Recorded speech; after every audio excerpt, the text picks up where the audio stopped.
Assalamu alaikum students. Today we are going to start chapter number 4, which is the Ottoman and Safavid empires. In this chapter we will discuss about the Ottoman Empire and Safavid Empire. अब पहले हम देखेंगे Ottoman empire. Ottoman empire जिसको सल्तनत उस्मानिया भी कहते हैं, ये 1299 में स्टार्ट हुई थी और 1922 में लास्ट हुई थी, ठीक है, ख़त्म हुई थी।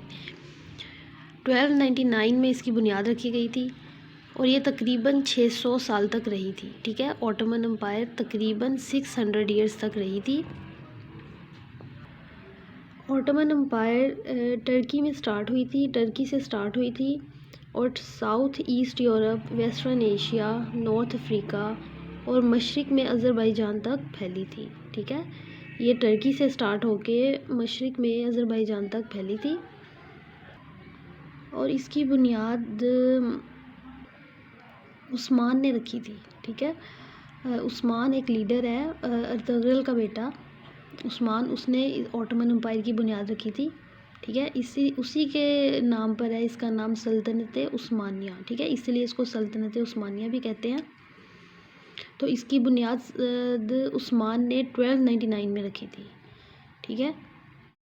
नेक्स्ट हमारे पास है Safavid empire.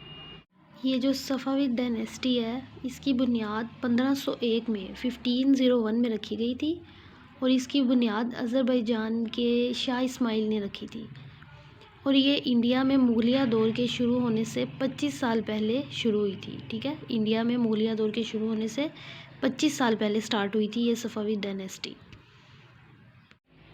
Let's see question number 1 on page number 28। When was the Ottoman Empire founded and by whom? Ottoman Empire सल्तनत उस्मानिया की बुनियाद कब और किसने रखी? Who were the two most prominent Ottoman rulers? और सल्तनत उस्मानिया के prominent rulers कौन थे? Its answer is on page number 20. Heading is the Ottoman Empire. It will start from when the Abbasid Empire collapsed under the Mongol attack in 1298. The Seljuks captured most of the territory covering Turkey, Uzbekistan, Persian Gulf and Oman. Last time हमने chapter number 1 में पढ़ा था, बनो उमैया का दौर पढ़ा था, उसके बाद अब्बासिड्स का दौर आया था। इसमें जब अब्बासिड्स का दौर ख़त्म हो गया तो उसके बाद ये ऑटोमन एम्पायर स्टार्ट हुई। When the Abbasid Empire collapsed under the Mongol attack in 1298, 1298 में मंगोल्स ने अब्बासिड्स के ऊपर क्या किया? अटैक किया, हमला किया, ठीक है, जिसकी वजह से अब्बासिद एम्पायर क्या हुई? तबाह होगी। कोलैप्स्ड का मतलब है तबाह हो गई। The Seljuks captured most of the territory covering Turkey, Uzbekistan, Persian Gulf and Oman. Seljuks ने क्या किया? टर्की, उज़्बेकिस्तान, पर्शियन गल्फ और ओमान, इन सब ममलिकतों पर कब्ज़ा कर लिया। कैप्चर्ड का मतलब है कब्ज़ा करना, इन सब पर कब्ज़ा कर लिया। सल्जूक्स कौन थे? सल्जूक एक एम्पायर थी जो कि टर्को पर्शियन सुन्नी मुस्लिम एम्पायर थी, ठीक है। इनका रिलीजन क्या था? सुन्नी मुस्लिम। तो सल्जूक ने क्या किया? इन्होंने टर्की, उज़्बेकिस्तान, पर्शियन गल्फ और ओमान, इन सब पे कब्ज़ा कर लिया। However smaller kingdoms also arose. Kingdom का मतलब होता है मुमलिकत, तो कुछ छोटी छोटी मुमलिकतें भी सामने आई, ठीक है। अरोज का मतलब होता है उभरना, सामने आना, वो भी सामने आई। The strongest being the one led by the Osman in western Anatolia, Turkey, who finally overthrew the सल्जूक्स।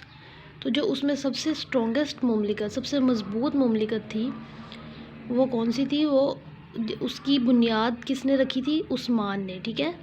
उसकी बुनियाद उस्मान ने रखी इन वेस्टर्न अनातोलिया, टर्की। अब हम देखेंगे अनातोलिया। अनातोलिया क्या है? Anatolia is the Asian portion of Turkey, ठीक है।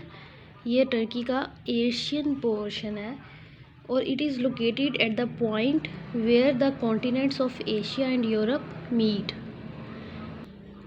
और ये एक ऐसे पॉइंट पे है जहाँ पे एशिया और यूरोप जो कॉन्टिनेंट है वो आपस में मिलते हैं, ठीक है। तो क्या किया कि जो वहाँ का सबसे ज़्यादा मजबूत किंगडम था उसको उस्मान लेके चल रहा था। उसने क्या किया? सल्जूक्स को ओवरथ्रू किया। ओवरथ्रू का मतलब है उसको ज़ेर करना, उनको ज़वाल का शिकार होना, ठीक है। तो उस्मान ने क्या किया, उनको ज़ेर किया सल्जूक्स को, ठीक है। This was the beginning of the Ottoman Empire in 1299। तो इस तरह 1299 में ऑटोमन एम्पायर जो सी है उसकी बुनियाद रखी गई, ठीक है। वो शुरू हुई 1299 में, ये शुरू हुई और ये लास्ट हुई 1922 में। नेक्स्ट है the empire was ruled by 36 sultans of the same dynasty. तो इस एम्पायर पर 36 सुल्तान थे, 36 सुल्तान थे जिन्होंने हुकूमत की थी।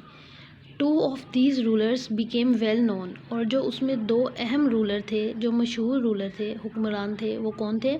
Mahmad two the conqueror, conqueror किसे कहते हैं? फातेह को, ठीक है। And Suleiman the magnificent, magnificent किसे कहते हैं? शानदार को। जो 2 फेमस रूलर थे, वेल नोन रूलर थे, वो कौन से थे? महमद टू और सुलेमान। अब महमद टू कौन था?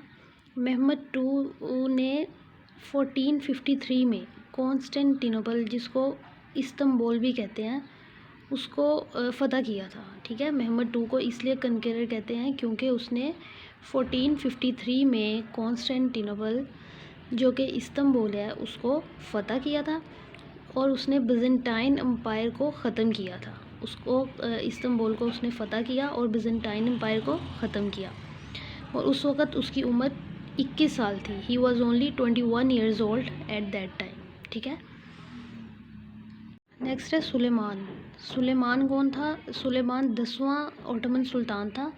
इसने 26 साल की उम्र में तख्त को संभाला था, ठीक है। और तकरीबन इसने 50 साल तक हुकूमत की थी, तकरीबन 50 ईयर्स तक इसने हुकूमत की थी। इसने बेलग्रेड को फ़तह किया था। बेलग्रेड क्या है? बेलग्रेड सर्बिया का कैपिटल है। इसने उसको फ़तह किया था। सुलेमान को मैग्निफिशेंट भी कहते हैं, ठीक है। मैग्निफिशेंट का मतलब है शानदार। तो ये क्वेश्चन नंबर 1 का आंसर है। आप इसको ऐसे स्टार्ट करेंगे, सबसे पहले आप हेडिंग देंगे द ऑटोमन एम्पायर, उसके बाद ये स्टार्ट होगा व्हेन द अब्बासिद एम्पायर, यहाँ से लेके इन 1299 तक, यहाँ तक लिखेंगे आप पहले। इसमें आप देखें 4th लाइन में लिखा हुआ है बीइंग द वन। आप इस बीइंग द वन को कट करके आप लिख देंगे kingdom, strongest kingdom led by the Osman in the western Anatolia Turkey who finally overthrew the Seljuks. This was the beginning of the Ottoman Empire in 1299, यहाँ तक। When the Abbasid से लेके 1299 तक आप ये लिखेंगे द ऑटोमन एम्पायर की heading में। उसके बाद आप नीचे आ जाएं, आप हेडिंग देंगे ऑटोमन रूलर्स, और आप स्टार्ट करोगे 2 of these rulers became well known, Mehmed two the Conqueror and Suleiman the Magnificent, यहाँ तक। ये क्वेश्चन नंबर 1 का आंसर है। Hopefully you understand it. Take care students, अल्लाह हाफिज़।